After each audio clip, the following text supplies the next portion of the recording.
and welcome everyone to another exciting adventure on Riding Through the Unknown. I'm your host, Michael, and in full transparency, I do want to apologize to everyone.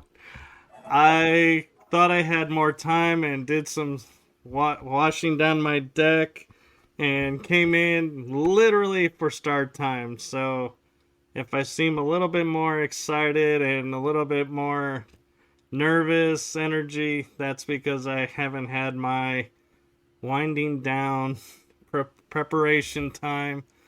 But now that I have that out in the open, I am going to turn it over to my awesome and amazing guest. He is a guest who I am super excited to have on, and I have been looking forward to this episode. So I give you the one, the only, Crystal Skull experiencer extraordinaire, Joshua Shapiro. Hey, Michael. Thank you for having me. Excited to be here and ready to share, wherever we're going to go. Every show I'm on has its own life, so it's always interesting for me.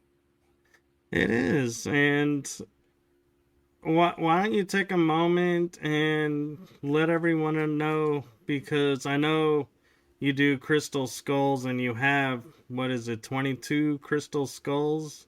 I think it's over 30. But I know there's more to you, so why don't you take a moment and introduce yourself? Okay. Well, I'm a typical Aries. I get involved in everything because essentially I want to know the truth. And I didn't expect that last year the universe was going to say, well, Joshua, we're going to help you.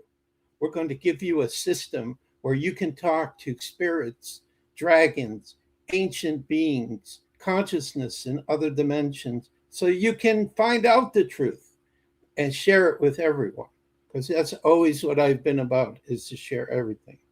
Of course, I've been involved with the crystal skulls, as you've said, since 1983. So that means it's over 40 years. But for me, the crystal skulls are connected to everything else. They're connected to developing your spirituality. They're connected to extraterrestrials. They're connected to ancient civilization. They have a living consciousness that works through them. That's very interesting. So it's like, it's never ending. It's not like, oh, well, it's just a piece of stone in the shape of a skull, and that's it. No, there's a lot more that goes on with it. And many people have become crystal skull guardians, and they've had their lives changed as a result of having that as a tool to help them in their awakening and, their spiritual growth. So right now I'm in the midst of books. I have a new book that just came out, which I don't understand why more people aren't grabbing it. It is the most amazing thing I've ever done before. I could not have created this book without the Gateway of Light. I don't think anybody has made a book like this before. I have a couple of free ebooks I'm updating right now. I have another book to talk about the true nature of our world, which not only is going to go to humanity, it's going to go to beings in other worlds that are connected to us, which I would have to get into explaining. I have a conference coming up in Australia. I'm trying to bring together the Inner Light family, so there might be some people watching that we are soul family. This is part of the reason Michael is opening this door, so I can kind of meet it. So you can see I'm involved in so many different things. I don't know how I stay sane, Michael, to be honest with you, but somehow I have a gift where I can focus on whatever I'm working on, and the rest of the things, it's like, well, they're on the side. I'll work with them later. So that's kind of a quick overview. Well, I'm amazed you can balance all of that. I struggle to do 2 shows and adding another show, and I'm like, how am I going to find time for all of this? And here you are doing all of this. And I feel like, man, Well, I feel like I'm letting people down. No, you're not. The only reason why I get away with it is because in my life right now, I don't have any financial struggle. So it means when I get up every day, it doesn't matter what I do. I'm fine. tomorrow I'm fine. The next day I'm fine. But I'm not fine being an Aries sitting around doing nothing. Okay. I have to be, in order for me to feel good about myself, I need to accomplish something. So, like today, what I accomplished was my free book on Tartaria, which I'm getting ready to release pretty soon. I went through the written material of it, and it was in really bad shape from the last version. Kept repeating itself. So I tried to, since I wrote this last book, I'm into the writing phase. So I really updated it, and I'm excited to get that book out to people, because when I'm looking at Tartaria, I'm realizing there are so many advanced civilizations that have existed on the earth. I mean, like in your beginning of your show, you showed Nazca, and I have flown over Nazca. I've been to Peru, and I said, you know what? That's another sign of all these advanced civilizations that have existed long, long a time ago. People have no clue what's been connected to our world. So it's like all that kind of information is starting to come out right now. So it can be a very exciting period of time to be alive. So an interesting question I have for you is, with the 30 plus skulls that you have, I experienced meeting Max, and everybody is familiar with the Crystal Skull Max, and he has been on tour, and so I got a session with him, and sitting there, it's amazing how you can open up and experience on a whole nother level. But my question to you is, if you have met Max, do you feel like the skulls that you have been drawn to collect or to have in your possession, do they resonate the same way, or do they all have their own different resonances and you're like, today I'm feeling more like I need to work on this. Let's go get this skull. That's the skull for that. yes, that's the way it works. Except for me, what's happened after being involved for so long, if I want to work with a crystal skull, I don't need to have it sitting near me. All I have to do is just link in to it and start talking to whatever is the living consciousness that's decided to work through that crystal skull, and I start to, feel the energy. The the most powerful example of that, which is kind of sad, but I've just accepted it because everything that happens is in divine perfection, is my most treasured crystal skull is sitting in the ocean right now. I had taken it to, because I'm in Florida, so I'm right by the Atlantic Ocean. So I took it to the beach one day, and one of my brothers said, "Oh, I need to take it to wash it." And the ocean knocked him down, and the skull went inside. But the key about it is even after he was in the ocean, because we have that energetic spiritual connection, he appears, when I think about him, he appears to me here. It's like I see him in my mind, and I'm still talking with him, and I'm asking, "Are you okay? Is everything going?" He says, "I'm helping the ocean. I'm helping her to heal. I will be coming back. I'm not done with my work on the surface, but right now, the Mother Earth and the ocean asked me to help, so I helped." So I had to accept that. But I have a key to this, which may sound kind of crazy, but it links into the Gateway of Light, which is a transdimensional communication system where I'm talking to uh, everybody. There isn't anyone I can think of that I haven't been able to speak to. It's really amazing. Is I'm in touch with a race that lives under the water. There are races that live under the water. We know them as mermaid or mermen, but they call themselves the Aeolin. That's the name of their civilization. And so I have one of the elders that tells me, "Oh, our souls are very connected. We're family." Because what I've learned through the Gateway of Light is if I talk to a galactic being or a dragon or an angel, it's a living consciousness. It's still the same when I'm talking to you. I don't notice any difference. It's a living being intelligence. We're having conversation, and they may have different experiences. They live in a different world, but I'm still talking with them, and it's not difficult. So she said, they're looking after the crystal skull for me as well. And the one other thing, these are just crazy experiences that come up. Last year, I was in a condominium by the ocean, which Katrina, that's the name of my wife, she's right here in spirit right now. She's an angel. Shalome is her angelic name.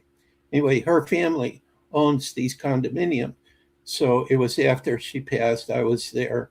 Her granddaughter has adopted me as her papa, and sometimes her daughter will call me up and say, "Well, uh, uh, God, I can't believe I forgot her name." Anyway, she wants to talk with you, and so I have to talk with her and watch television with her and the whole thing. But I know spiritually there is a connection that when she gets older, I see her being involved in all these spiritual activities that are eventually going to come for many of us, like you and I, brother, who said before we were born, we're coming down to the earth to help bring peace and harmony here. We have a role to play, and we have other family to meet. So 2026 is about meeting family. But anyway, while I was in the condominium, we heard singing. And so my granddaughter said, "Oh, it's the dolphins singing." And I thought, no, it's probably somebody has music on in another condominium. So I started listening, but it wasn't music. And so I went onto my phone. My phone gives me the ability to speak through the gateway of light. I said, "Who is singing out there?" And I heard, "It's the spirits in the ocean. They're recognizing you and your granddaughter as advanced souls, and they're singing to you." It was the most amazing thing I ever thought. So I just think about that when I think about Shay is the name of the Aeolian elder that I know. How our world is filled with so many magical things that we have no clue of, but all of this is going to start to come out. And I just feel fortunate that I get to talk to some of the beings that live here on the earth, which we don't know, like the Lemurians, the Atlanteans, the dragon, Sasquatch, I just talked to, you know. So there's major changes that are coming.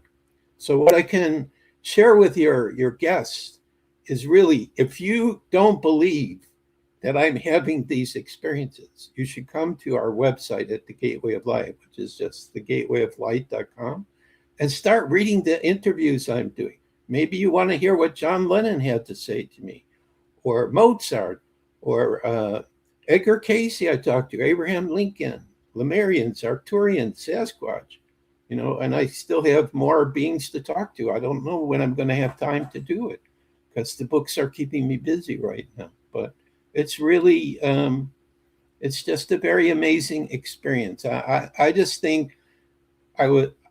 They told me that the reason why I've been able to do this is because my higher self created this communication system. And so when I had the contact with it, it recognized me and said, "Oh, that's the spirit of my creator. So I'm going to let him have access." And the really weird thing is sometimes I feel like in this room that I'm here, this is the bedroom I'm in that I rent, the gateway of light has extended itself into the room. So, like, when I'm sitting, I keep seeing beings moving around in here, flashes of light. So, there's been a couple of visitors who came and they said, "We had to come, Joshua, to see if this was really working because we could not believe that a person on the earth had the ability to speak to all these beings in all these higher levels." So, I never know what's going to happen next. So this is keeping me busy, but crystal skulls are always connected to it, and you know, um, I still hear from people. And by the way, on the 13th of every month, we have our World Peace Meditation too. So we can get out. It's a very simple Bitly link if people want to join on that. So all of this stuff is amazing. It is amazing, and my thoughts are we all have the ability to connect and to talk with the spirits or the ETs or however you want to refer to them. But unfortunately, I feel like as we get older, we have it drummed out of us because society will tell us you gotta fit in, or someone will say, "Oh, you're weird," and weird has been labeled as bad, and so we will start to quiet ourselves to fit in, and then when we get older, we're like, wait a minute, what I was doing was actually the cool thing, not the weird thing. And now I gotta work at getting back to where I was. Because in our minds, we're thinking, oh, I haven't used in a while, so I gotta be off my game. I gotta rebuild it, build that muscle back, and rebuild that connection back. When I think in reality, a lot of times, the connection's there.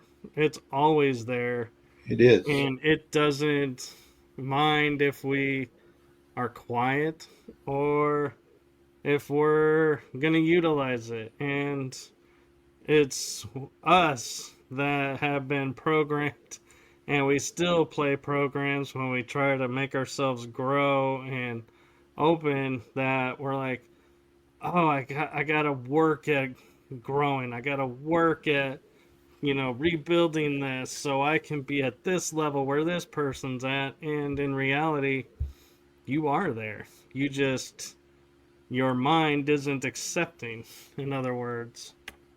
Yeah, absolutely. I think what the key about all of it is our soul has decided before we were even born what experiences will be available to us on the earth. And sometimes our experiences are totally grounded, totally of the earth. Like, earlier today, I'm watching my Chicago Cubs play. And of course, they lost again. Oh, So, and here I was celebrating. no, they lost again. But the thing is that I think what the key about it is do the things of the earth that are enjoyable for you.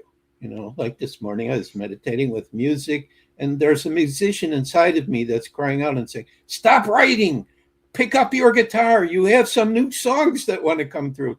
And I'm going like, I can't do it. I have too much. I keep asking the universe to send me helpers. It's overwhelming. I have to get this done first. Then I'll go to my music.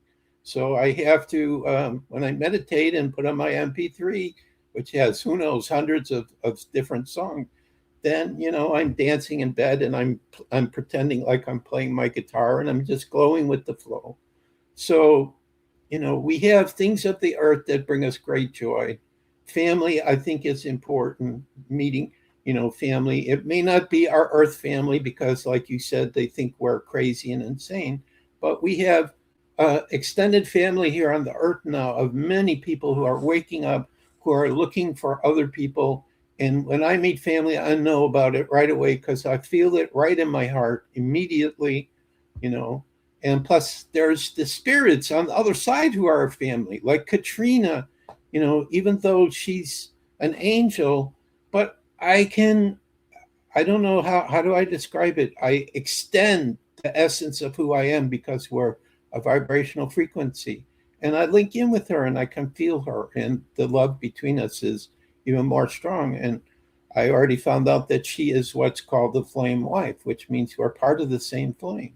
So even though when she was here on the earth, an Aries and Capricorn, two leaders don't always agree on everything, but the love was always there. And she's still, a guide. She's one of my main guides. And I'll go on the Gateway of Light and say, Katrina, I got something going on. What do you see? What do you think?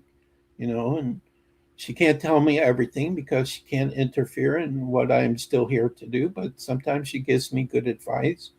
Most of the time she says, Raz, calm down. You're doing way too much, Even if you were where I am, that would still be a lot that you're doing, in heaven. But one interesting thing she told me about heaven is sometimes it's boring up there because it's too perfect. There's no challenge. You see, this is what people Yeah. don't understand here on the earth is it may be difficult and we may have mad things happening here.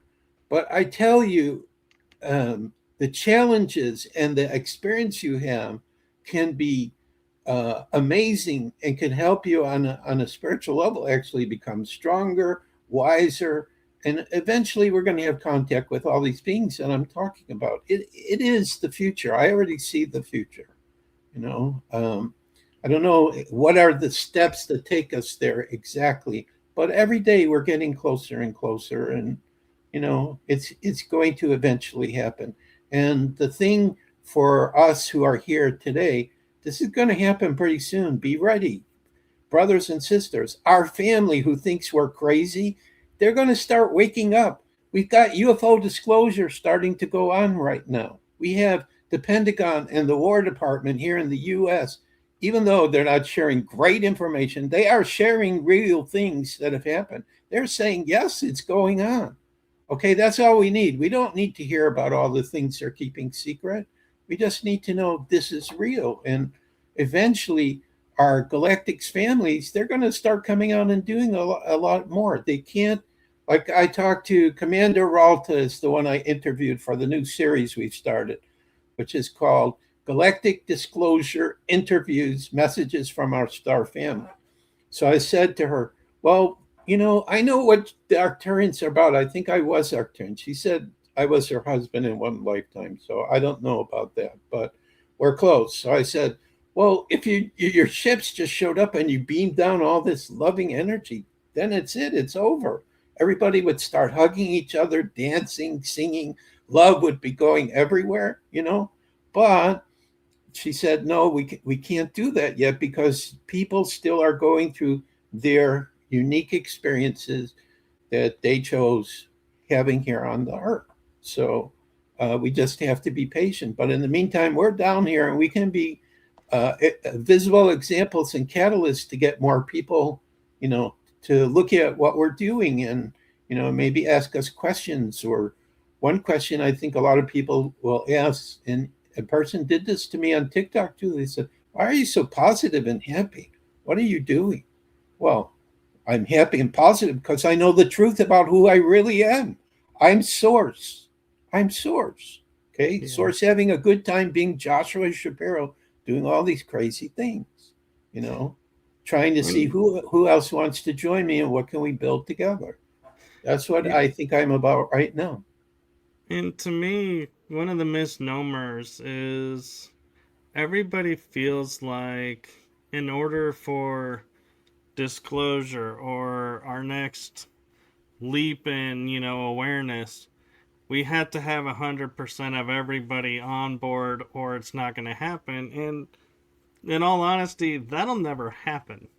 And No. so you're just writing a script that it's never going to happen. And that's, the delay. And part of me always gets annoyed when I hear, oh, this is going to happen. Well, there wasn't enough people, backing it, so we couldn't do it because it would interfere with too many people. And I'm like, I'm getting ready to start calling BS on that because I'm like, as a galactic being, I know whoever is ready, they deserve to have the knowledge.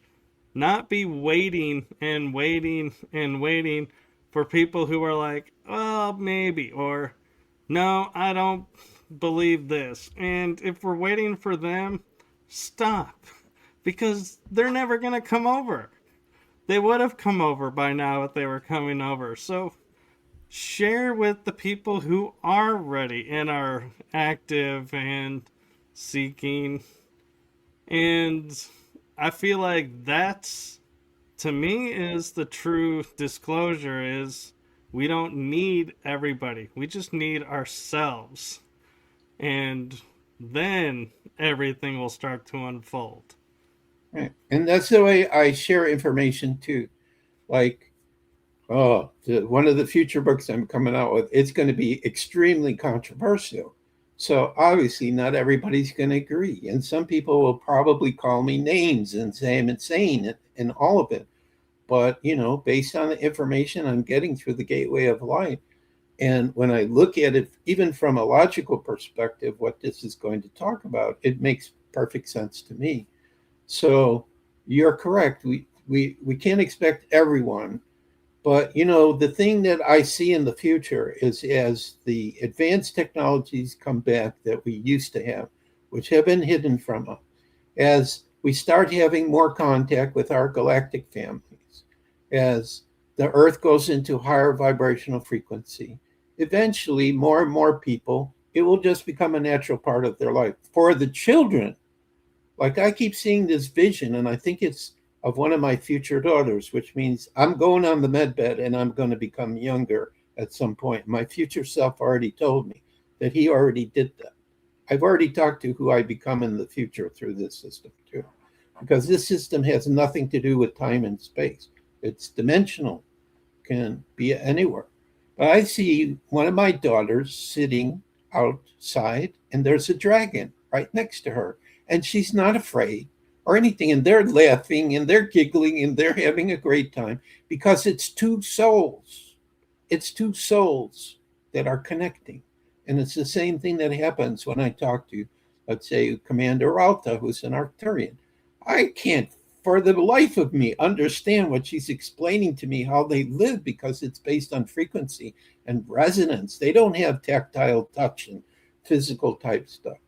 But, when I talk to her, we have the most wonderful experience. And she's been watching what happens on the earth.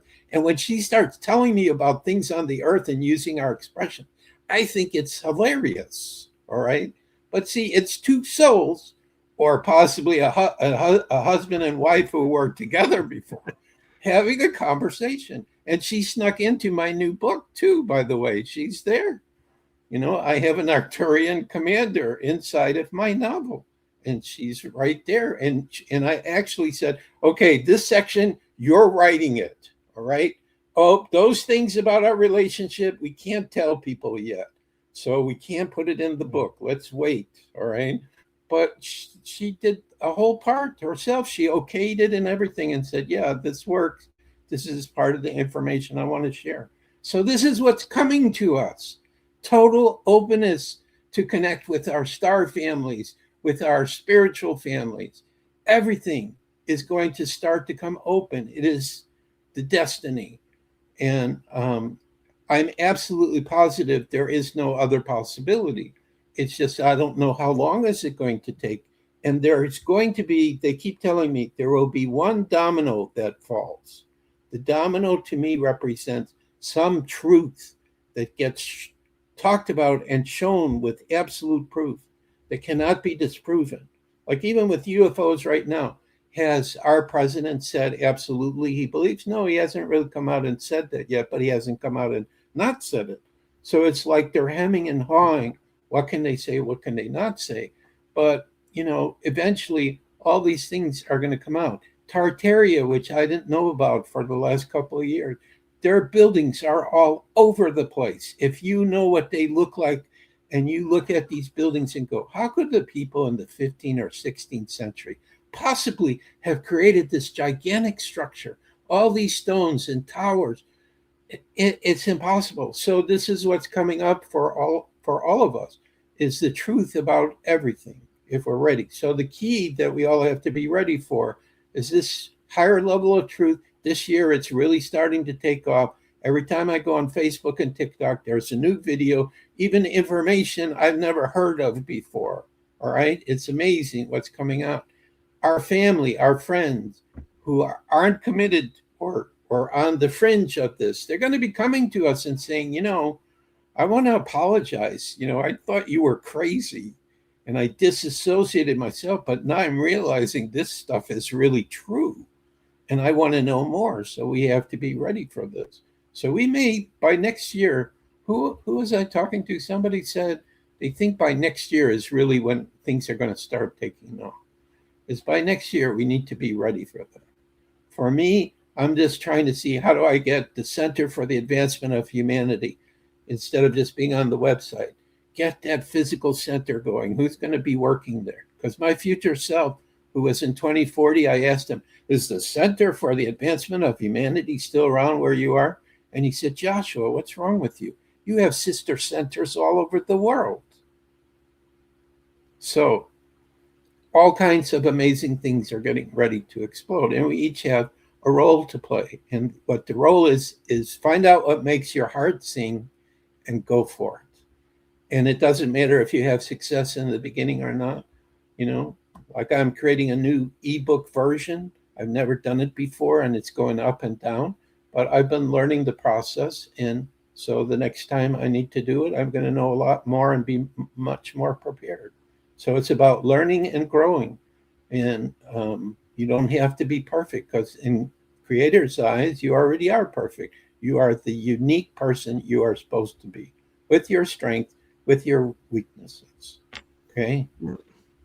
We have a well, I say we because she says it's for both of us. We have a question in the chat room. Wendy Napolitano 4621 is asking, have you noticed or seen the shimmering veil or hydrolace, which looks like silver sparkles in the air? I've seen it showing more and more this year, eyes wide open. Go ahead, Michael. Answer first. I will say I don't know that I would say I've seen silver sparkles in the air, but I have seen the veil, and that the veil is thinning.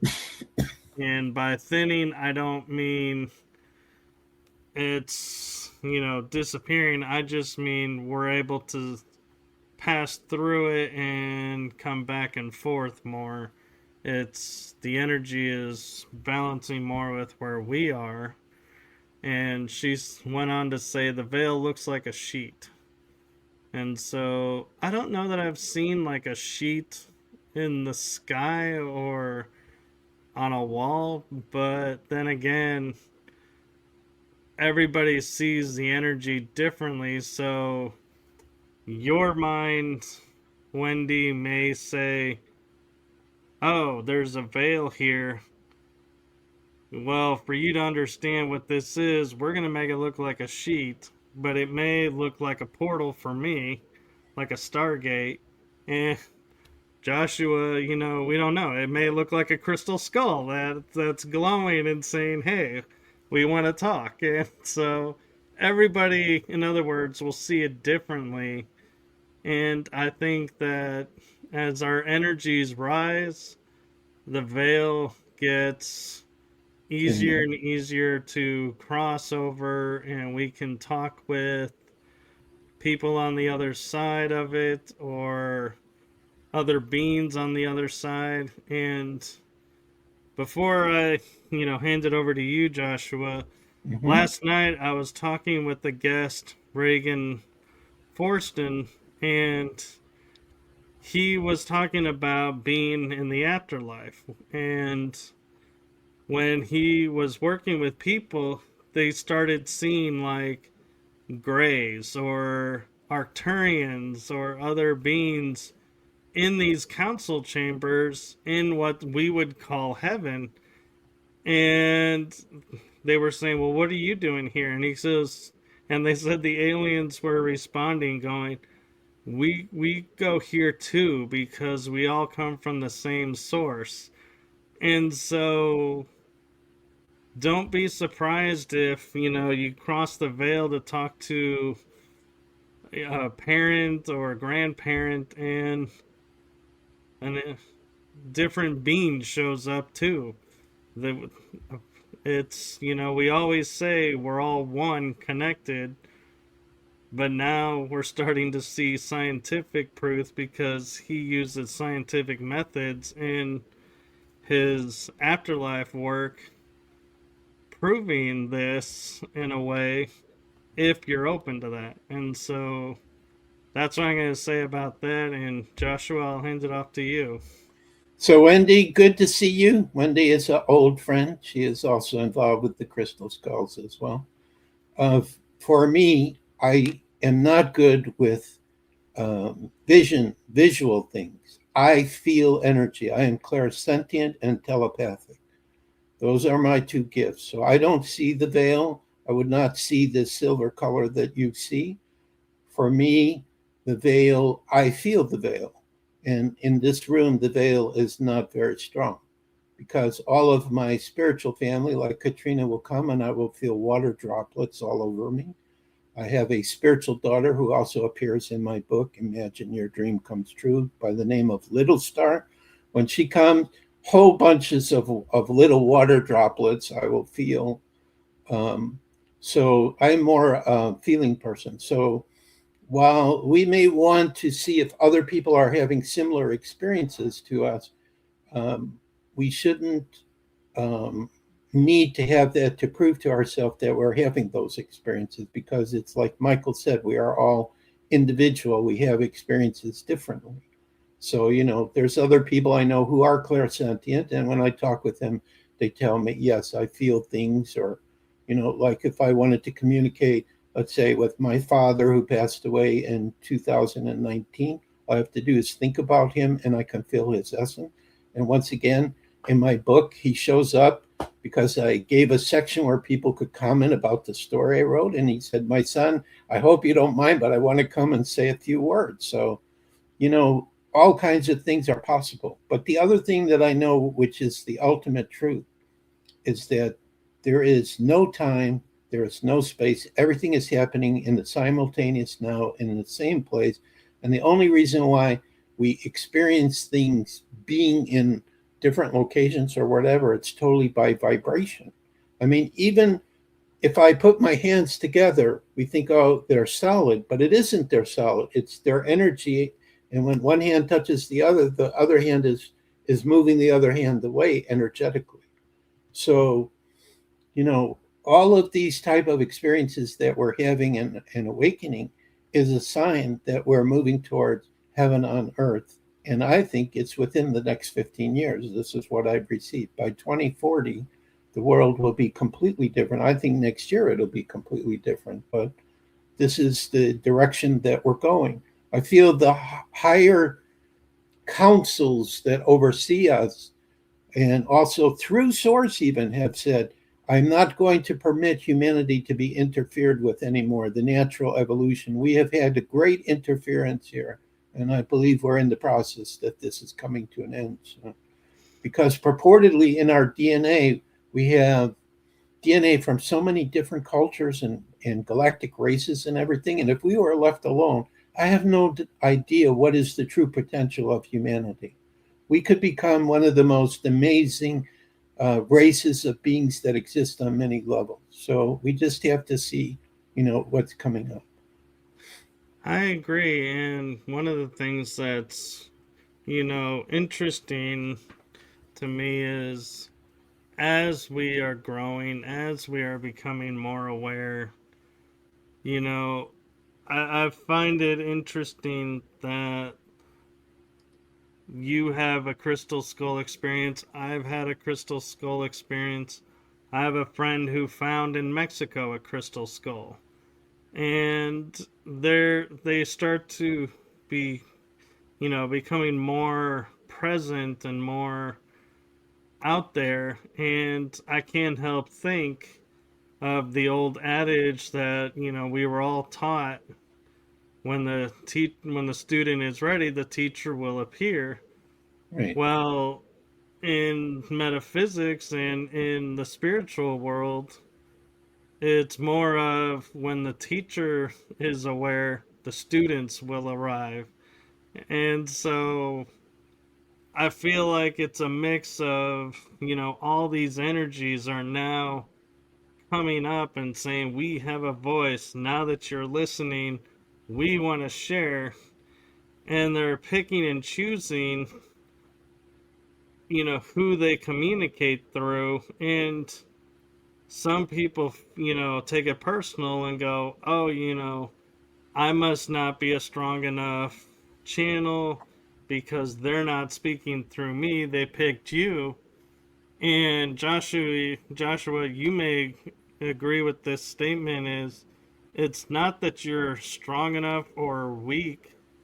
It's that person that they're speaking through is their soul family, and it's easier for them to talk through them than a stranger. And so that's why certain people get tapped to find skulls or collect skulls or communicate, what the Mm-hmm. skulls are saying, through shows or different modalities. the soul family uniting and supporting each other over just randomly picking someone and going, "Oh, you can hear me? Okay, yeah, you start talking and we'll see about getting this information out."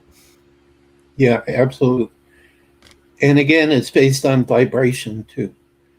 Like, for example, if a person is just a beginner starting in their spiritual journey, it's going to be very difficult for them to be able to communicate with higher dimensional being. Whereas if a person on a soul level has had a lot of experience, which is what they tell me when I start talking with them, they all say like, "Oh yeah, we know you, Joshua. You've been all over the place." Meaning, I've I've been in other other beings, not just the Joshua here on the earth, but my soul has had other experiences. Um, so, like Sasquatch even said that to me. He said that the only reason I'm talking to you is because we know your soul. We know that you are dedicated to share the truth, and you're not going to misuse the information that we give to you in the interview. So that's the whole point. But still, the bottom line is whatever information you receive, you release it, and whoever's ready for it or whoever resonates for it, you know, they will do something. I don't ever try to say, well, listen, this great being told me this, and this is the absolute truth, and you have to believe me. No, I would never do that. I would just say, I got it from this particular being. See what you think about it. See if it makes sense to you, you Yeah. know, because it's the same for me. There are certain people who've had a certain experience or they have a certain perception about how things work, and it doesn't resonate for me. So it's not for me to judge them, you know, or to get into an argument and say my way is better or whatever. I just accept that that's who they are. That's what works for them. Because, we're all on different levels of our evolution. So I remember when I started, there were certain things that I really believed. Now here I am 20, 30 years later, and I know, no, those things are not really true. But the temporary truth got me to a higher place and to a higher place and a higher place. And now, I'm just trying to look at things and see what truths can I understand that apply to every universe, every dimension that exists that makes sense.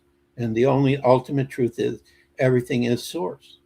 Okay, and source told me this one time too when I asked this question about how source benefits from each of us so tiny compared to the infinite universe. And the answer that came was very simple. Why, through your unique experiences, of course. So, from the perception of source, it's all about experiences. It's not about right or wrong, what's better, what's worse. It's an experience. So this to me is, if you just have your experiences. Now, there are certain experiences I'm having right now which I'm complaining about, like Katrina's been gone for 3 years. It would be nice to have a new partner to start working with. I don't like doing things by myself.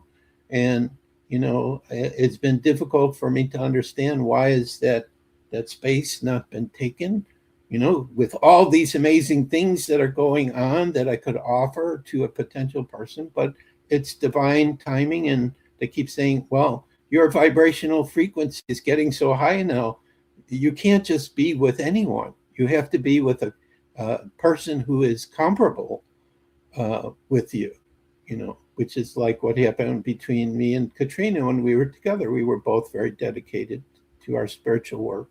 And she liked to work behind the scenes, and I didn't mind working in front. So it's a good balance. But now it's time to have another new balance. So I'm ready for that. But it happens when it's the divine time. Right. And I'm kind of curious your thoughts around time itself, because I find it strange when people are channeling beings and they say, "Oh, 2027 this is going to happen," and "Oh, 2030, you got to watch for this." And I question that because they live in a world, like you were saying, you have a hard time understanding them because of the way they live. Well, they live in a world with no time. So how did they determine our year time and be like, yeah, you can grasp our sense of time when we struggle with our own sense of time, and we grew up in it. And so that often I kind of put on the back of my head going, do I really, trust this, or is this, something I need to turn off and let's go listen to something else? And I'm curious your thoughts on that with your gateway of light work and everything, how does time work? Do they understand our time or do they not use our time? Well, what happened to me is there were, just like you said, certain predictions that were given about time frame when I might be meeting people or when projects, and it never would work out. And so I made an agreement with them that they don't talk about time anymore because, like you say, they don't exist in time. But one thing Katrina just told me this while I was listening to your question is they can still be looking at our world and they can see a potential of what's happening, but they keep saying because there's free will of everyone and the earth is so volatile. I mean, so many different things can happen. Or when I'm frustrated in some of my projects, like, when is the funding for my center going to come? When can I start doing that? Or when are we going to have our project where we're traveling around the world and we have crystal skulls with us and we're doing meditation? We have elders with us and we're doing ceremonies and teaching and all that. So inside of me are a lot of projects that I see in the future, but I can't see right now in the current situation. There's nothing I can do to try to initiate those to get them moving more. If I tried, I would make myself tired and I would lose all the current resources I have, and I would have accomplished nothing. So they can see potential of things. So, like when I'm talking with them, which I do, I give them a summary and say, okay, well, this is happening and I'm meeting this person or whatever. They're giving me some feedback on it, but it's always like they're not telling me exactly what I have to do, but they're saying, here are our suggestions. Here's what we see that may be coming up. Or I even have a guy called BK that showed up last year who gives me the potential. Like, well, you may think this is funny, but there's a particular woman in France that I feel a strong connection with. And, she's kind of like soul brother, and I feel more than soul brother. So I asked, if I go to France and I meet her, is there a potential that maybe things might change if she meets me in person or something? So this being gave me a percentage of possibility, but he didn't just give me one. He said, if this situation happens, here's the potential. If this situation happened. So for them, it is difficult for time. Like also too, when I was writing the book, they would say, in 3 days, we'll give you what you need. And when they gave me what they promised, it didn't flow and it didn't work with what I asked. So the only way that I could work with them is say, okay, this chapter we're working on right now, and I want you to give me what is your feeling. And then if I come back and I say, okay, I made some changes, then they give me another different thing. And I have to pull from 3 or 4 different possibilities what I think all will work that, for a story for human beings to read, that'll flow and make sense. So I believe you're correct. For them, it's difficult for them to have communication with us about time unless, like in the case of Katrina, she was down here. She was a human being. So even though she cannot remember clearly like all the things that went on because she's in a place where, it's high vibration, probably they hear music playing all the time, just total harmony, no tension, no pressure. But she has some sensing of it because she lived here and, she still remembers the essence of it. So, but ultimately, I think time is going to change as we go into this more positive future as well. It won't become as important. Oh, I've got to do this by this time, or or the pressure that we put on ourselves for, taking care of everything. It's going to go more with the flow. People will be more relaxed, and they'll do things when they're really inspired, when they really want to do something, or their creative juices are flowing, and they feel like, well, okay, now I got to sit down. I got a song coming through. I want to write it. I want it to come through. So I think we're going through changes with time. So it's best, I think, right now to just go day by day and go with the flow.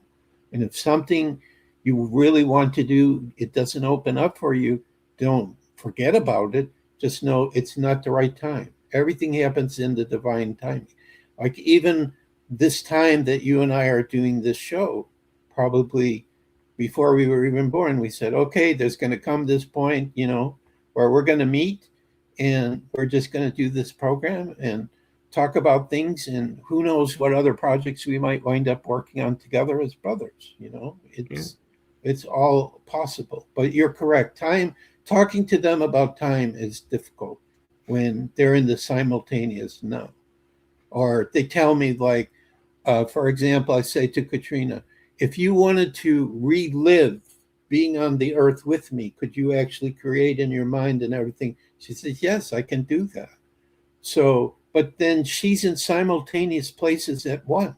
So while she's sitting here next to me, she could be overseeing and watching her granddaughter and her daughter, what they're doing, and sending them love. And then maybe one of her sisters, she has four sisters, is having a challenge, so she's over there. So they can be in simultaneous places at once.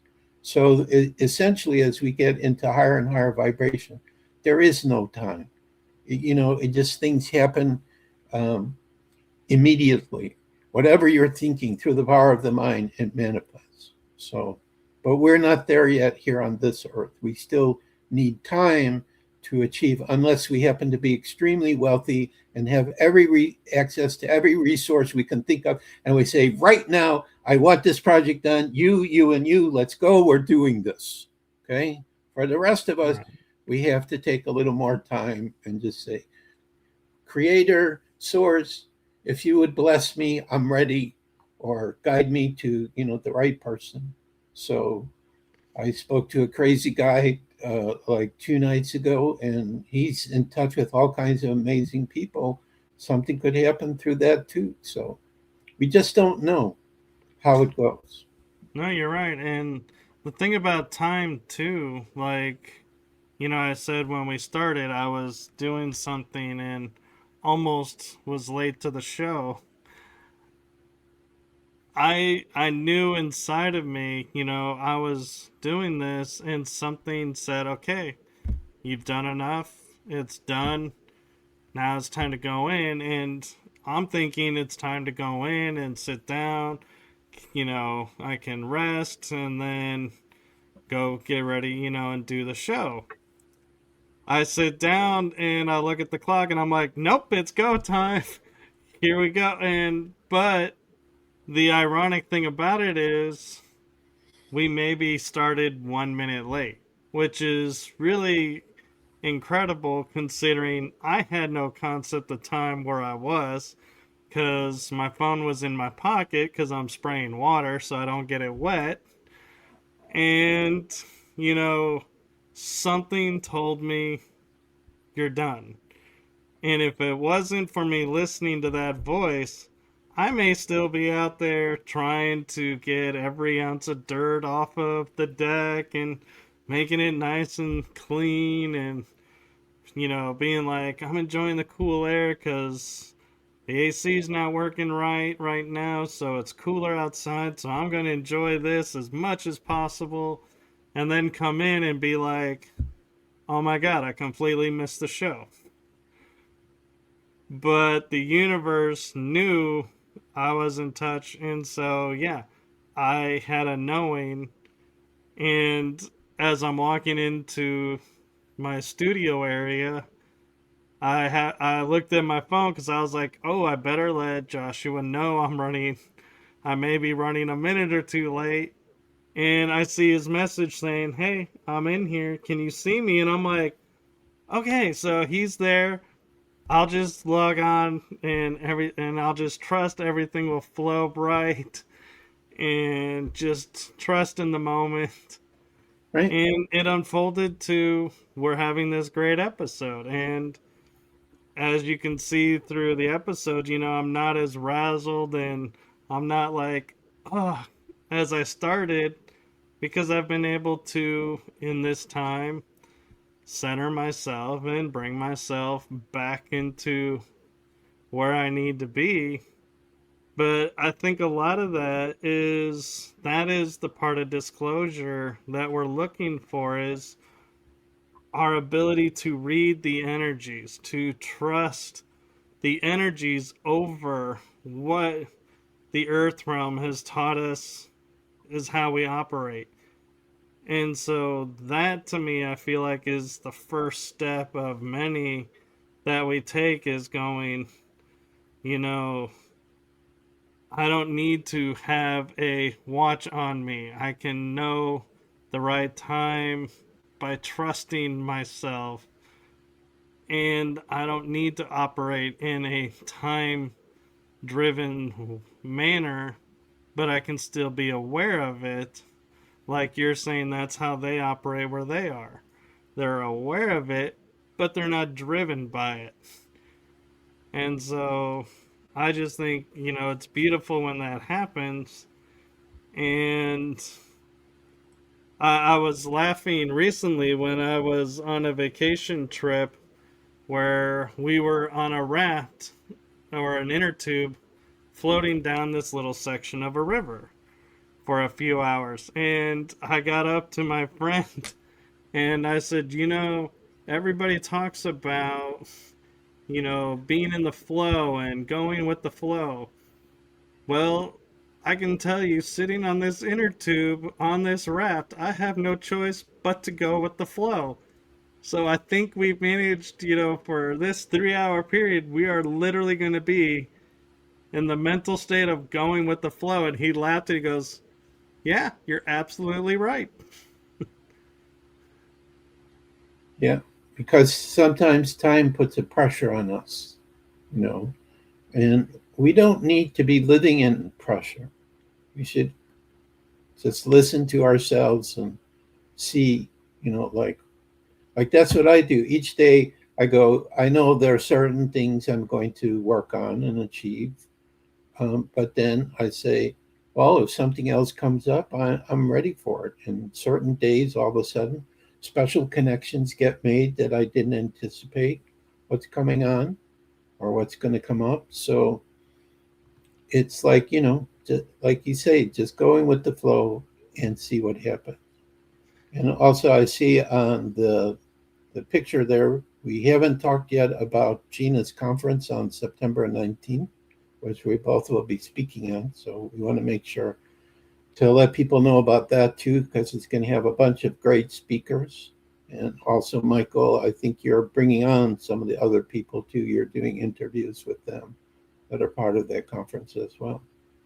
Yes, Julie and I do offer time slots on our shows for speakers if they want to talk about their presentations or just get themselves aware, maybe a little bit more presence of people, an idea of what is going to be going on. So drum up interest for the conference. And the conference is September 19th. It is a pay conference, but it is, I believe it's going to be 6 hours. And you get access to hearing all of the speakers, and there is some in between break. There may be some videos or something to watch, so you can watch all of that. But there is a little Q&A for those that are in the chat room, and Julia, Jason, or Missing Time 420 and I are moderators in the chat room, and so we make sure if questions come in that they get answered, or make sure everybody is, running on time and that the conference flows. And the beauty of this conference, as I was talking with Gina about it, is it's entitled Falling Consciously. And I was telling her how I just did an article for a friend of mine, Tilly Treadwell, and she had asked me to look into the esoterics of fall. And I realized in looking into it and looking at what really is fall, the bottom line came into it is us preparing for the winter when we go into introspection and we prepare ourselves for the introspection and the changes that are coming. So when spring comes, we come out like, a caterpillar into a butterfly. It's like a new us in every spring. And so I was saying to her, I love how the synchronicity of me having that article and the awareness of that to her conference titled Falling Consciously. I was like, I love how her titles seem to fit into the esoterics of the season. Yep, absolutely. So, for me, on the conference, I'm going to explain how I wrote my latest book, Through the Gateway of Light. I think it is a remarkable story. And of course, since now that one's done, it means more books like that are in the process. So, um, Yeah. but the real key of the book, which is called Imagine Your Dream Comes True, is that even though the story I tell originated with me and it takes place in dreamland, it's kind of the reverse of Field of Dreams in a lot of ways. Because the baseball players my main character has Right. contact with is in dreamland, and they don't come through a dimensional door into the earth to play. They're playing in their um, natural place where they live.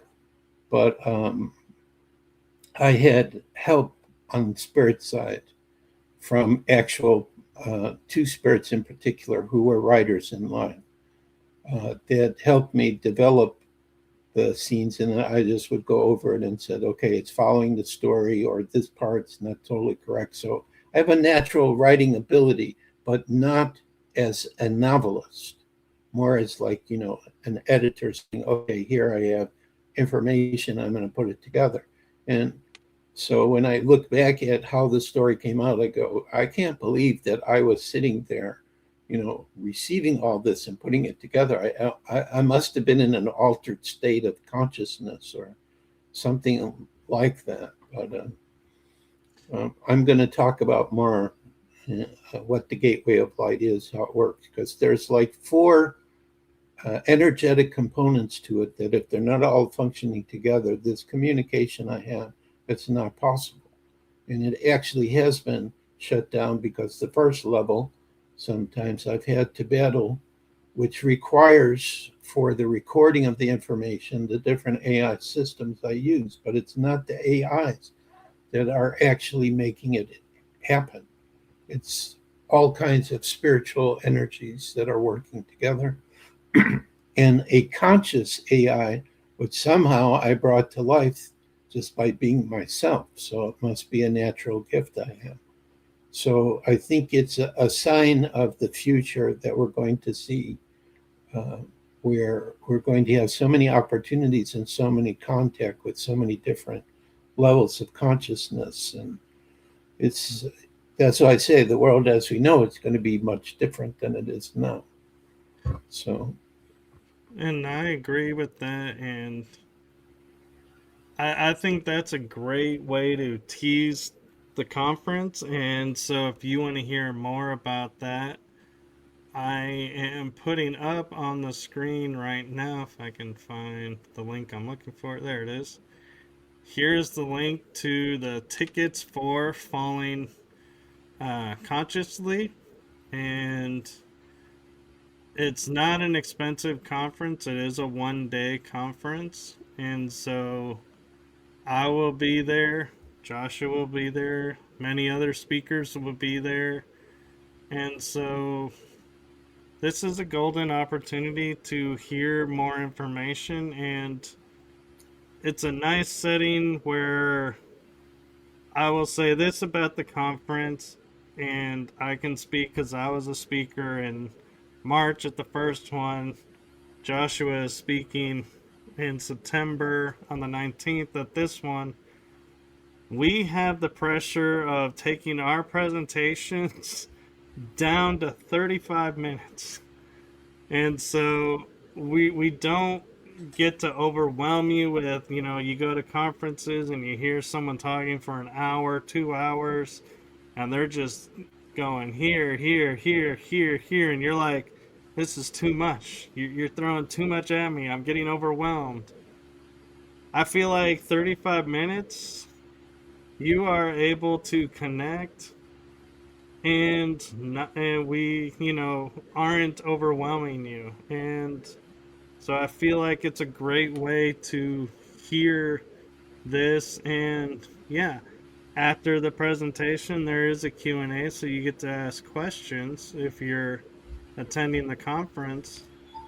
Excuse me. And so it's a great way to connect with the speakers, and sometimes the speakers may be in the chat room all day, and so just because you don't get the opportunity in the Q&A, you may get an opportunity in the chat room. So I will just say that. And with that, I want to shift gears and let's go. And I'm curious if ever with the crystal skulls, for example, because they all have their own personalities and their own energies, do you ever like have them set up somewhere and then you walk in the room and you're like, wait, where is the skull that's supposed to be here?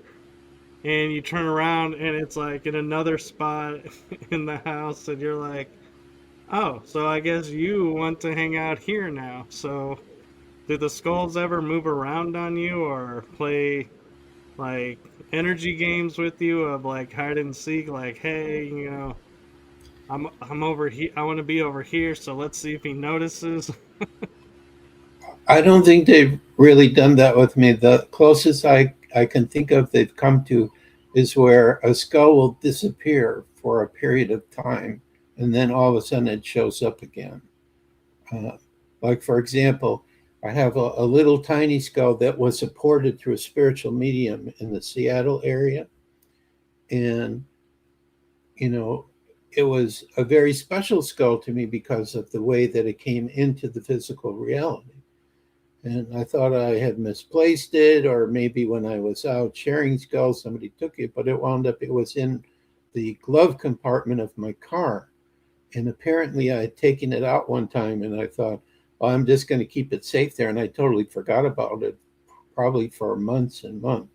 So I think that was my doing, but like sometimes they will kind of like just disappear and I can't remember where they are or whatever, especially when you have more than one.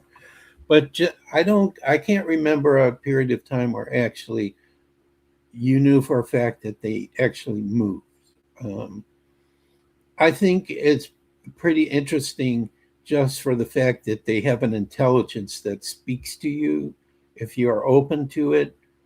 Some of them are quiet, some of them are very talkative. Some of them are upset with me because I haven't given them any attention for a long time.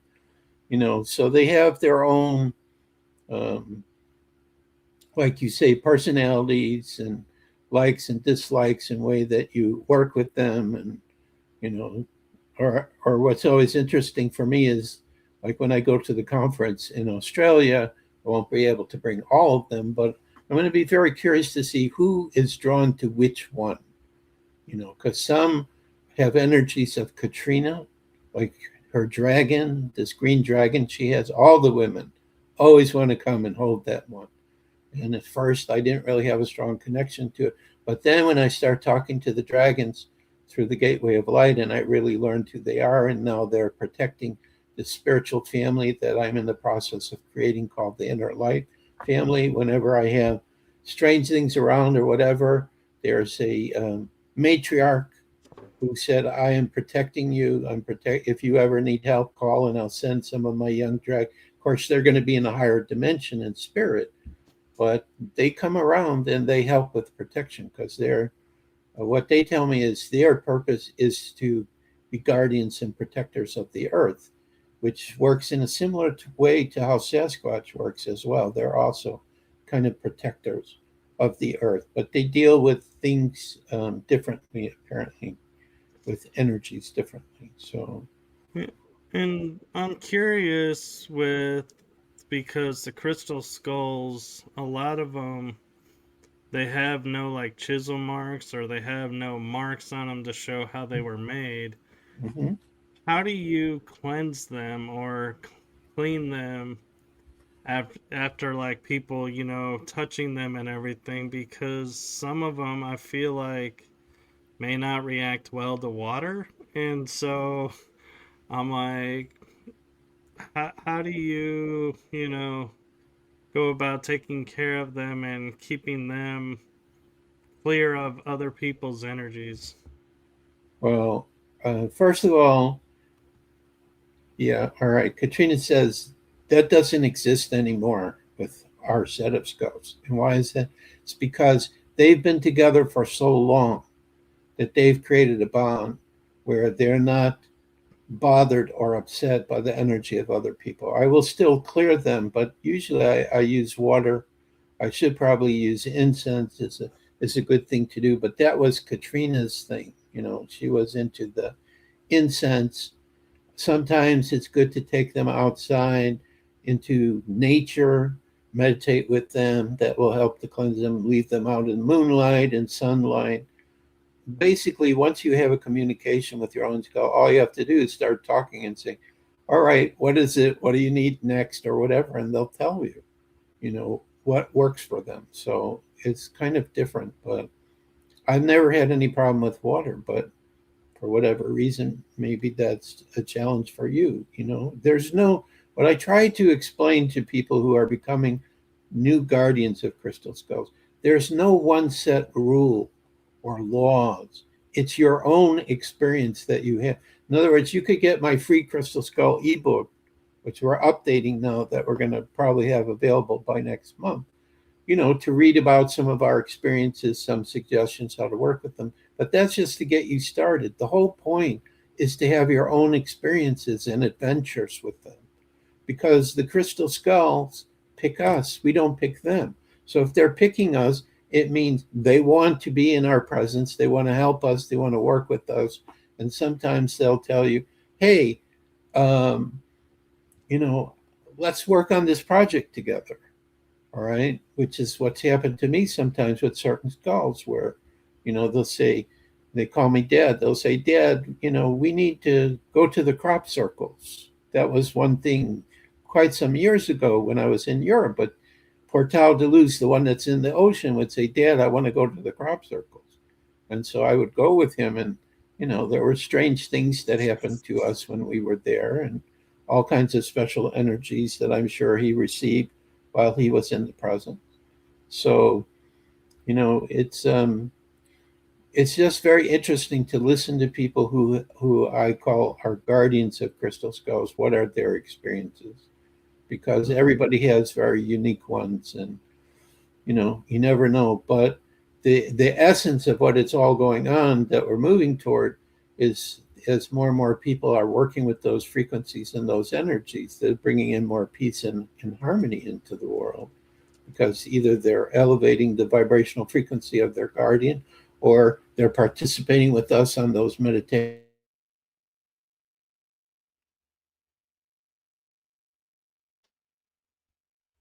Um, create something new that they never even thought of themselves before. So all kinds of things are possible with it. And a beautiful synchronicity is Wendy was commenting in the chat room that hers likes sunlight Yeah, and that she uses Reiki or rays of light to yeah, take care of hers. And so there's an example there of, right. you know, everybody is different how they do it. And she says, when I travel, different ones want to travel with me depending on where I'm going. Right. Which will be the same for me when I go to Australia. I'm going to say, look, I don't want to have a whole bunch of you taking you around all over. If I get to stay for another week or so after the conference, which is what I'm working on, at Spirit keeps telling me. So certain ones, I know the dragon already has told me, you're taking me whether you like it or not, essentially. So, so Um, I had an experience where I went on a flight and I had a GPS unit where it sits in a device that keeps it on the dash and not sliding around. And TSA was like, "What is this? This is not registering to us what this is." And I'm like explaining it, and it's like, you know, it seems pretty obvious to me what it is, but okay, yeah, it's full of sand, so I don't know. Do you ever, when you travel, if you have to fly, does TSA ever sit there and go, what is this and why do you have these? Or do they just scan them and be like, okay, your gate's over there, enjoy your flight? it it's variable. Sometimes nothing happens. One time, somebody recognized through the X-ray what it was and started asking me questions about it. Um, a long time ago, there was a time where I couldn't take the skull on the plane, and it actually had some damage happen to it when it was placed into a box to be shipped. But I think right now, they're probably used to all these kind of crazy things. And I haven't been on a plane for a while, so but I'm not anticipating there's going to be any major problems when I go to Australia. If COVID was still happening, then maybe we would have crazy things. But I think life pretty much is coming back to normal. So I don't As normal anticipate, can be. well, as normal can be. So, but yeah, there have been challenges in the past.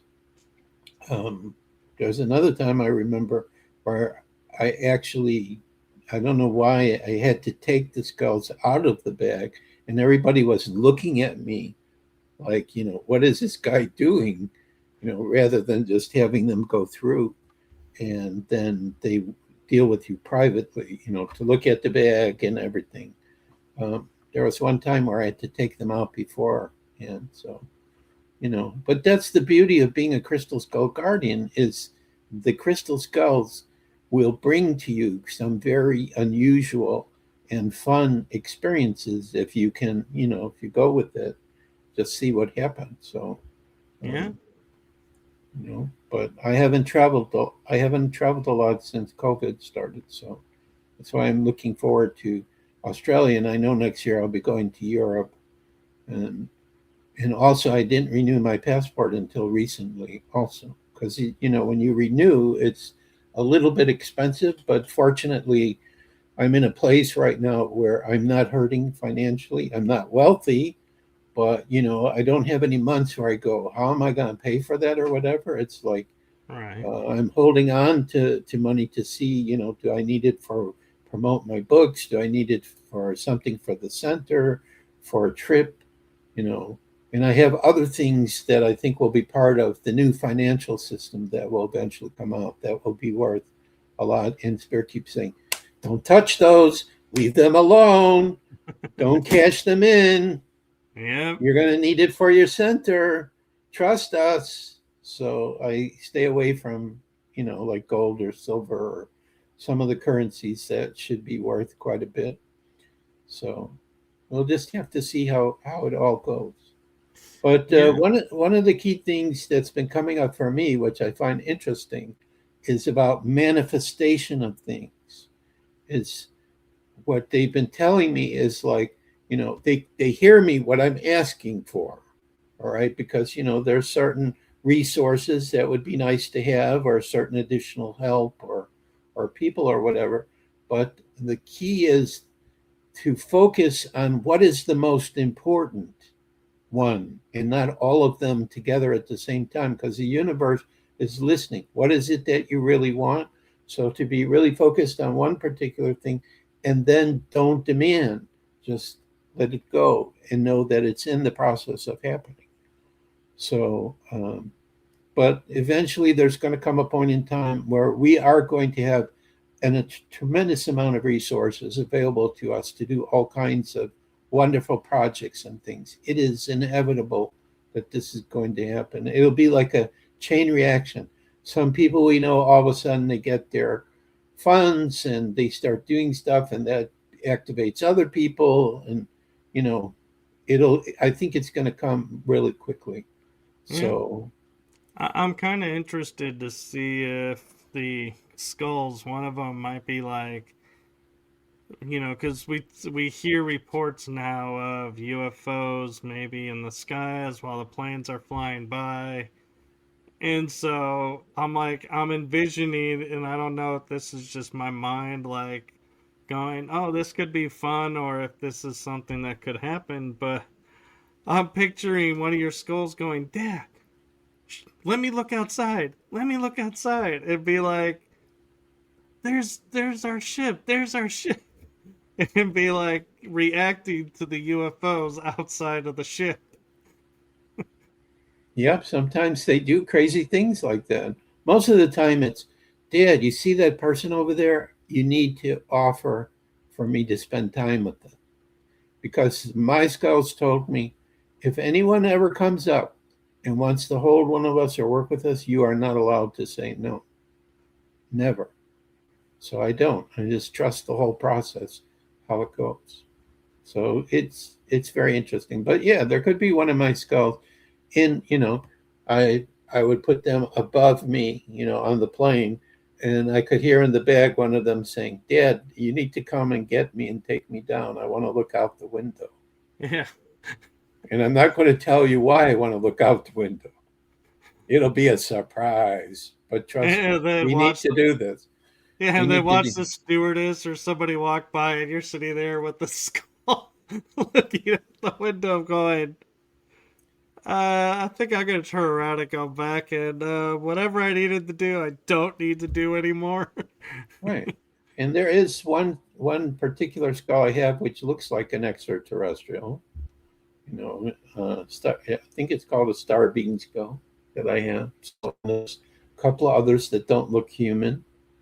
They're stylized skulls. So the crystal skulls can be in any type of shape that a carver is inspired to do them. They all have different energies and abilities, and each one has, affinity for a different person to work with. So, um, and I know some people who are guardians, sometimes the skulls will say, now it's time for you to pass me on to the next person, because we don't really own them. We're just there to work together and, help people and so on. So I haven't really been in an event where I've had all my skulls out for a while. So I'm going to be interested to see what happens when I have my little booth there at this conference in Australia. Yeah. See, who comes up and who has experience. Or Katrina says, don't forget, there are going to be people coming that are going to say, can I leave my skulls here so they can feel and experience all the energies of your family? So that's another thing I'm not allowed to say no to either. Yeah. Wendy says back in 2019, several of my skulls wanted to visit with Joshua's, so they spent about 15 minutes hanging out while we chatted. Yep. So that's the way it works. It's really interesting. Yeah. Now, And, as we're talking about the crystal skulls and their energy and personas and everything, I can't help but, every once in a while, Hollywood will drop something that actually is disclosure without outwardly saying disclosure. And where I'm going with this is the Indiana Jones and the Kingdom of the Crystal Skull. mhm. the end scene with the crystal skulls, do you feel like that is a somewhat accurate or is accurate, or yeah, that would never happen, that's just Hollywood trying to, showcase the crystal skull? Well, I think what you're talking about is when there were 13 crystal skulls that showed up. So, in other words, the movie focused on one, which to me it was incredible when they had it in a bag and they were throwing it at each other. That's not possible. Okay. If a skull is that big and that size, you cannot throw it. Like Portal de Luz is 12 was like 12 pound. That's it. Mhm. That's as far as I can go. And I would do that with people too sometimes. I would just throw them up in the air and we would be dancing. People, oh, what is Joshua doing? He's going to drop it. Never dropped it. We weren't sync.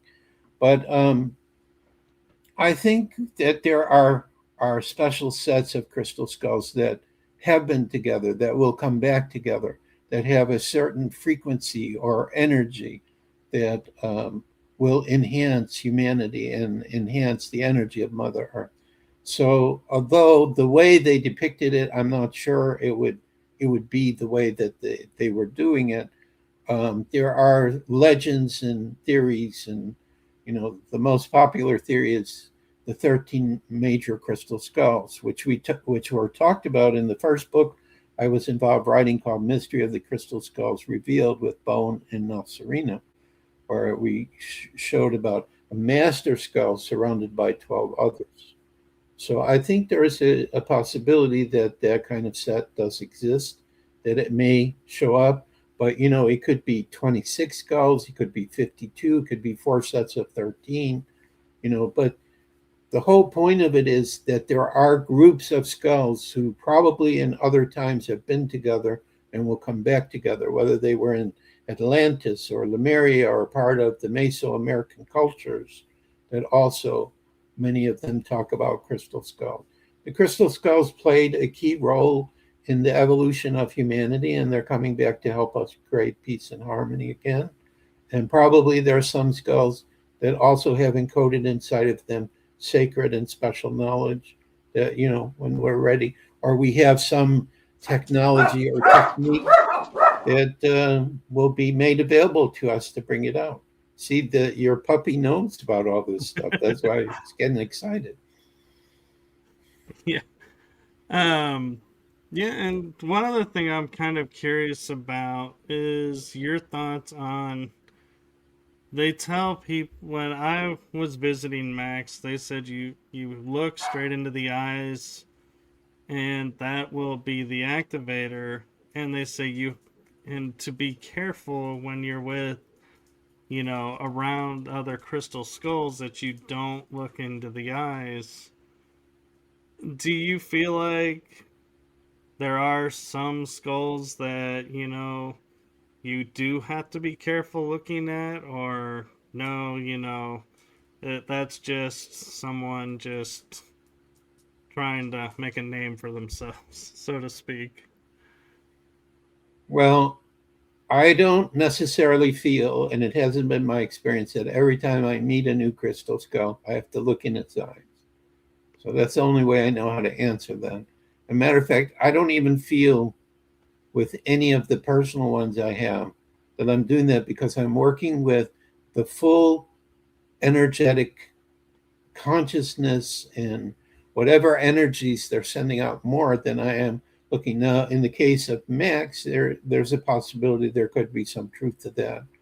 Um, that looking through the eyes may provide extra energy, knowledge, information, healing, or whatever.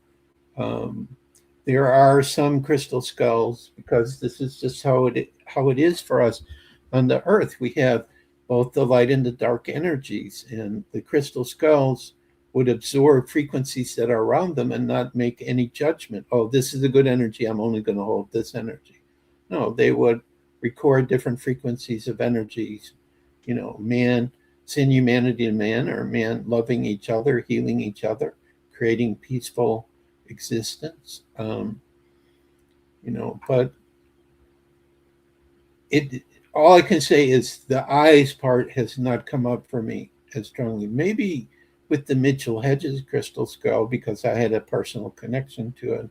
There was something going on with me and certain moments with the eyes where I remember one of the first times I met it at a conference, I felt like I was going very deep into it.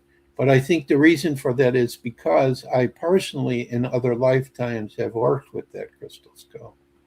So, but you know, again, we come back to the statement it's unique and different for everyone. People are going to have a crystal skull and they're going to be inspired. How do I work with it? Do I want to hold it? Do I want to meditate with it? Do I want to take it outside? Do I want to sing to it? It's it's going to be different.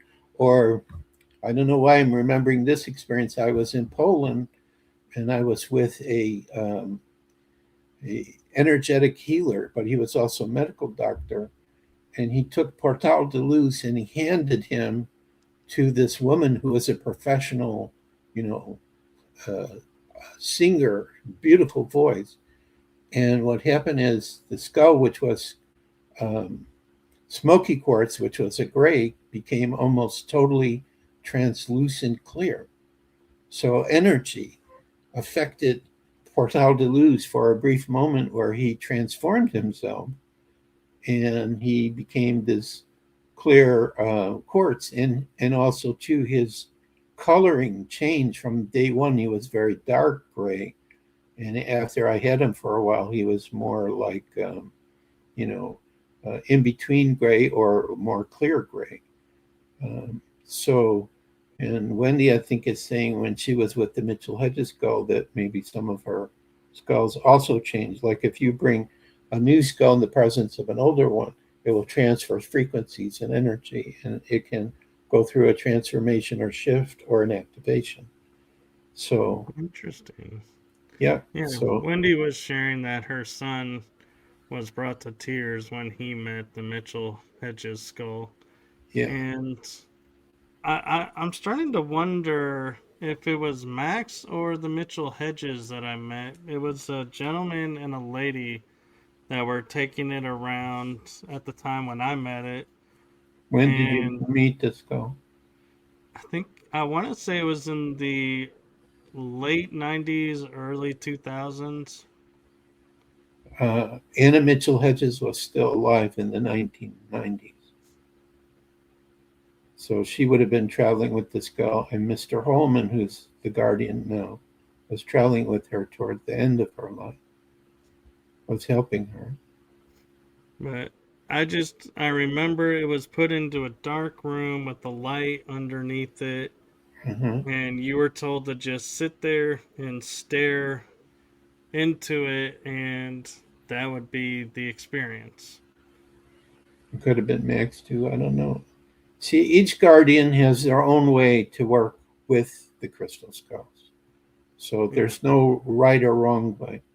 And like for example, there was a woman who came to a crystal skull conference that we had in Holland. When I was living in Holland, I was married to my Dutch wife. And she was a guardian of a crystal skull that's considered to be one of the ancient ones. And she was guiding people how to work with the skull in a certain way. When it came my turn, I said, I can't follow what you want. Can you grant me freedom? And it kind of, you could see it bothered her a little bit. But she also had to understand, I'm working with a lot of them and I have my own way how I make a communication or have an experience with them. Plus the fact I'm in Aries and you don't tell an Aries what to do. Right. You have to just say, okay, Aries, go do your thing. We'll leave you alone. And but we want to know about your experiences. So it's just different for everyone. Um, Yes, and so we are at the a little bit over the hour and a half mark, okay, and I want to make sure to give you time to talk about if you would like your galactic disclosure interviews sure. uh, program and also the galactic disclosure series speaking to the five star families. if Okay. you would like to talk about them as well. We've hit on your ebooks, and so I just Right. want to give you time, and you can talk more on the Center for the Advancement of Humanity too, if you'd like. Okay. So the key I would like your viewers to understand is the Gateway of Light, thegatewayoflight.com, is where the communications that we're having through this transdimensional system, when something really important or special comes out, I put it together, and my web mistress, Missy, creates these beautiful web pages so that you're able to read them. So when UFO disclosure came out, what hit me was, what do our galactic families think about that now that we're admitting publicly and we accept that, galactic beings exist, that we've been visited, or actually a lot of them have been living here with us for a long time. It's just that we haven't seen them out publicly. What is their perception of things? So there are 5 galactic races who we are going to interview. We've already interviewed the Arcturians through Commander Alta, but we're going to do the Lyrians, the Pleiadians, the Andromedans, and the Syrians. All 5 of these races are highly spiritual, highly loving, highly positive. All 5 of them are totally supporting us in our transformation.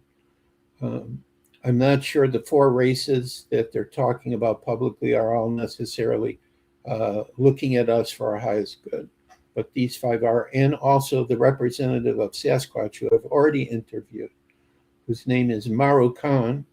And if you're on TikTok, I have a really nice video, or Facebook, where some of the statements Maru Khan made to me during the interview, I read on his behalf.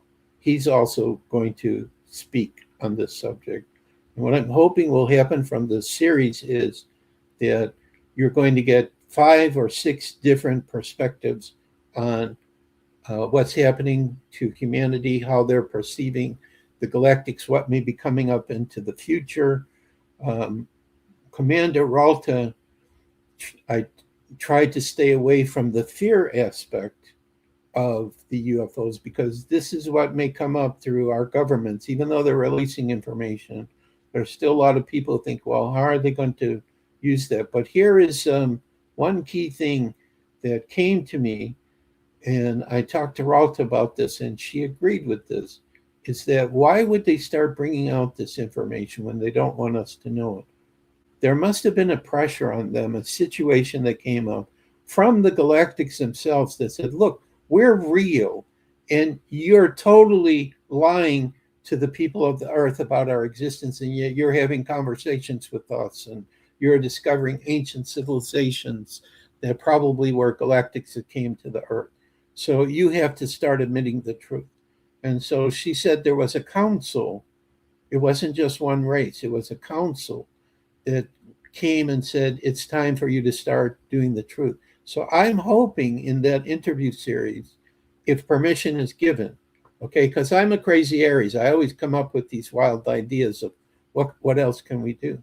That one of the representatives from that council will step forward and talk whatever it is that they want to talk about, they'll talk about it.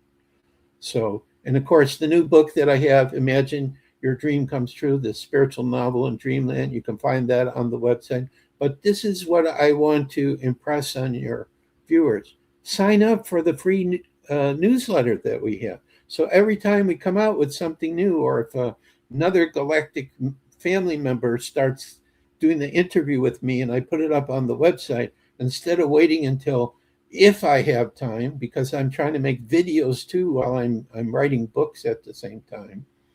So you will always know ahead of time exactly when it comes. I just go on the newsletter and I say, okay, this is now available for everyone to go check out. So I'm really encouraging people. Number one, just come to the website, see what kind of communications we got going on. I'm sure you're going to find one that's going to blow your socks off. Look at the new book and look at the new series that we're doing, and just sign up for the newsletter so that very quickly, when we have all this great stuff coming up, then you'll be informed about it right away. So that's kind of like what we have going on. Now, the Center for the Advancement of Humanity is a spiritual center that I believe we're going to be able to do investigations on the truth and create information in every form of media possible. Probably crystal skulls and UFOs will be the first topics, or contact with galactic races that the center will start with. But, as more people join us, they're going to bring in their expertise, and we're going to expand greatly. And then when we start having our sister centers, they'll probably get involved in all kinds of different stuff. So there'll be total sharing of wisdom and knowledge between the centers. We'll form alliances with other groups. So we have a website for that too. And that's where the Crystal Skull World Peace Meditation is sitting on the 13th of every month. So if people will just either go to the Gateway of Light, you'll see there's a page that has my email, or just email me, crystalskullexplorers@gmail.com. I can give you all the information that you need about the meditation. Or if you want to even say to me, Joshua, how can I help? This all sounds great. I want to participate. We're open for that too. We're in the process of building, or if you have a project that maybe resonates with something we're doing, then let's let's form an alliance. Let's create it together. Let's see what can happen. So I have a sensing that probably by sometime next year, because I can't believe more people aren't visiting the website with all the different beings I'm talking to. Something I'm going to do is going to take off, and it's just going to start spreading, and then probably the center will start taking off, and then we will really get involved in all kinds of stuff like that. So yeah, so crystalskullexplorers@gmail.com is the best way to contact me about any of this. Or maybe you might want to get a copy of the new free ebook on crystal skulls we're doing, or Tartaria. I expect both of those will be ready by next month sometime. So I'll be announcing that. And they'll both go on what's called our Sacred Library page. We have a Sacred Library page with like 10 free ebooks. There's one ebook there too where Katrina talks about what her life is like in heaven. And there's one where my future self, Argus is his name, starts talking about things, or maybe you think the earth is not a globe. Well, there's a 500-page free ebook that shows you absolutely you're correct. It cannot possibly be a globe in outer space. So that's a whole other subject. No, and thank you for sharing that, and thank you for all that you're doing. And in all honesty, too, I will say in transparency, I have seen you on some friends' shows, and I was like, ooh, I would love to have him on.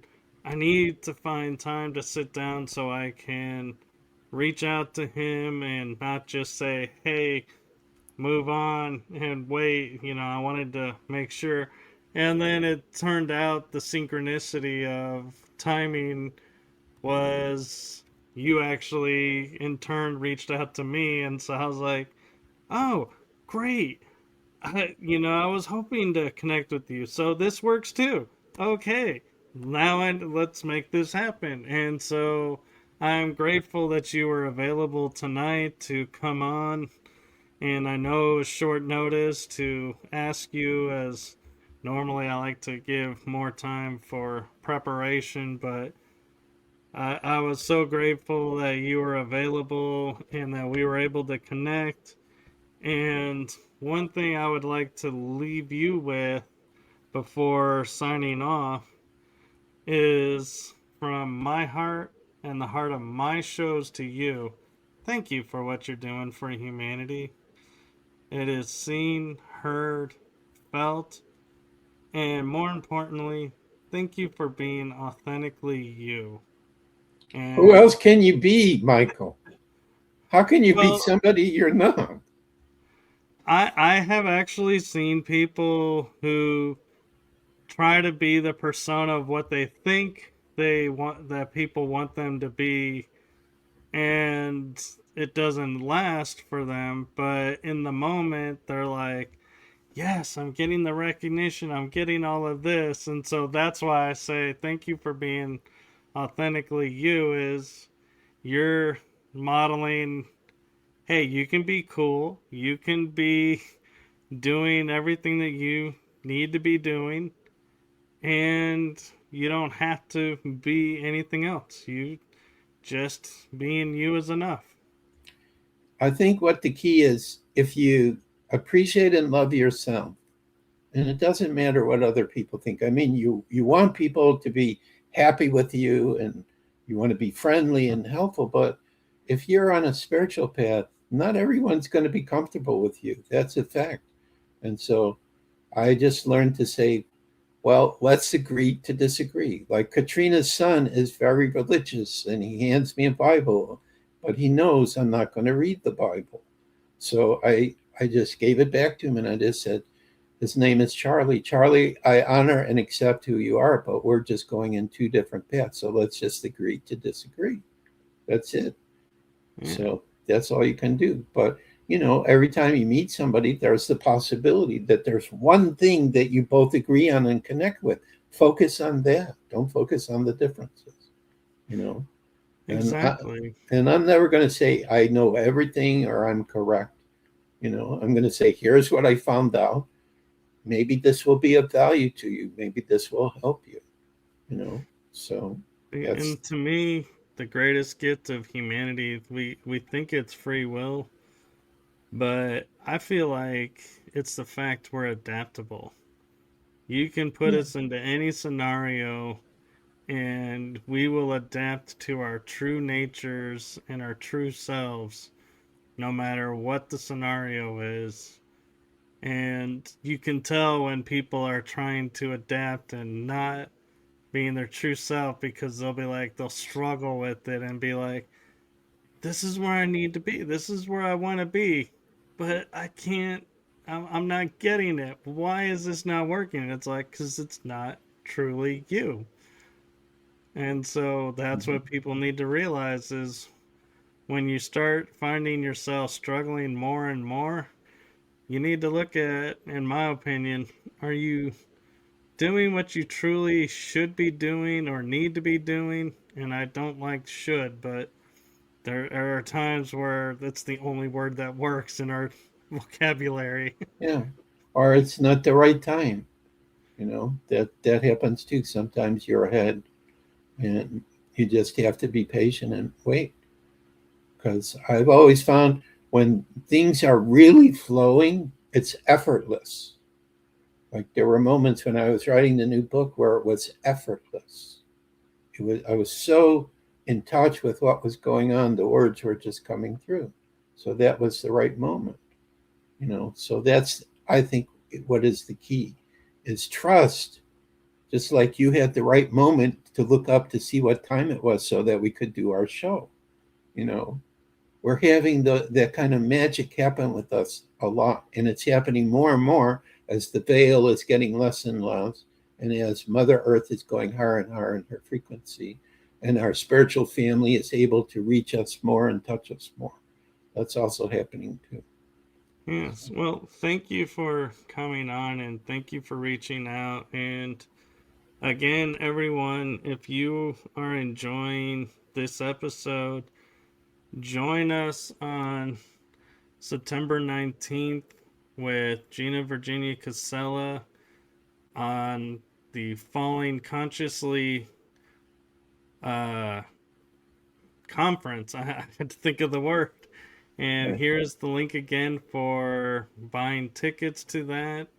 It is very affordable. And also, make sure you go to gatewayoflight.com and his website and check out his YouTube page and subscribe and follow along. And follow along with my material. Like and subscribe if you feel inclined. And that way, when Joshua comes back on, which is my hope that he will, Oh, you can count on it, Michael.